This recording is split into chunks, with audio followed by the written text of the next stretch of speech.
আসসালামু আলাইকুম। দর্শক বৃন্দরা কেমন আছেন? আশা করি ভালো আছেন।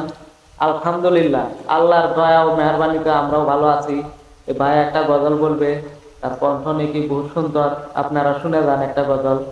ভাই বলেন। বারে বারে ভাবি একা বসে নিরলাই রে,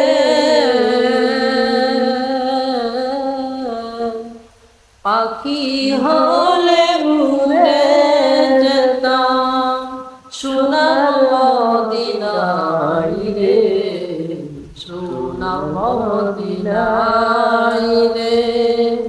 বারে বারে ভাবি একা বসে নিরলা